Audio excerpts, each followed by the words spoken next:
गीता का खास लक्ष्य।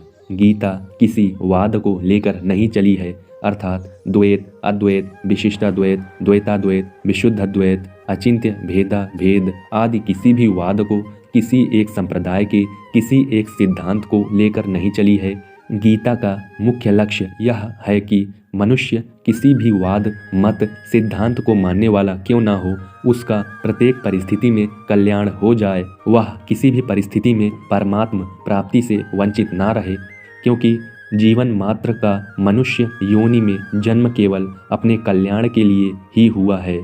संसार में ऐसी कोई भी परिस्थिति नहीं है जिसमें मनुष्य का कल्याण ना हो सकता हो, कारण कि परमात्म तत्व प्रत्येक परिस्थिति में समान रूप से विद्यमान है। अतः साधक के सामने कोई भी और कैसी भी परिस्थिति आए, उसका केवल सदुपयोग करना है। सदुपयोग करने का अर्थ है दुखदायी परिस्थिति आने पर सुख की इच्छा का त्याग करना, और सुखदायी परिस्थिति आने पर सुख भोग का तथा वह बनी रहे ऐसी इच्छा का त्याग करना और उसको दूसरों की सेवा में लगाना। इस प्रकार सदुपयोग करने से मनुष्य दुखदायी और सुखदायी दोनों परिस्थितियों से ऊंचा उठ जाता है और उसका कल्याण हो जाता है। सृष्टि से पूर्व परमात्मा में मैं एक ही अनेक रूपों में हो जाऊं, ऐसा संकल्प हुआ।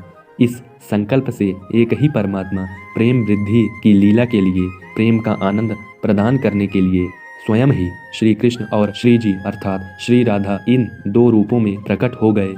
उन दोनों ने परस्पर लीला करने के लिए एक खेल रचा। उस खेल के लिए प्रभु के संकल्प से अनंत जीवों की, जो कि अनादिकाल से थे, और खेल के पदार्थों, शरीर आदि की सृष्टि हुई।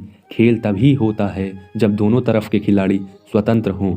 इसलिए भगवान ने जीवों को स्वतंत्रता प्रदान की। उस खेल में श्री जी का तो केवल भगवान की तरफ ही आकर्षण रहा, खेल में उनसे भूल नहीं हुई। अतः श्री जी और भगवान में प्रेम वृद्धि की लीला हुई। परंतु दूसरे जितने जीव थे, उन सब ने भूल से संयोग जन्य सुख के लिए खेल के पदार्थों, उत्पत्ति विनाशशील प्रकृति जन्य पदार्थों के साथ अपना संबंध मान लिया, जिससे वे जन्म मरण के चक्कर में पड़ गए। खेल के पदार्थ केवल खेल के लिए ही होते हैं, किसी के व्यक्तिगत नहीं होते हैं। परंतु वे जीव खेल खेलना तो भूल गए और मिली हुई स्वतंत्रता का दुरुपयोग करके खेल के पदार्थों को अर्थात शरीर आदि को व्यक्तिगत मानने लग गए। इसलिए वे उन पदार्थों में फंस गए और भगवान से सर्वथा विमुख हो गए। अब अगर वे जीव शरीर आदि उत्पत्ति विनाशशील पदार्थों से विमुख होकर भगवान के सम्मुख हो जाएं, तो वे जन्म मरण रूप महान दुख से सदा के लिए छूट जाएं। अतः जीव संसार से विमुख होकर भगवान के सम्मुख हो जाए और भगवान के साथ अपने नित्य योग, नित्य संबंध को पहचान ले, इसी के लिए भगवद गीता का अवतार हुआ है।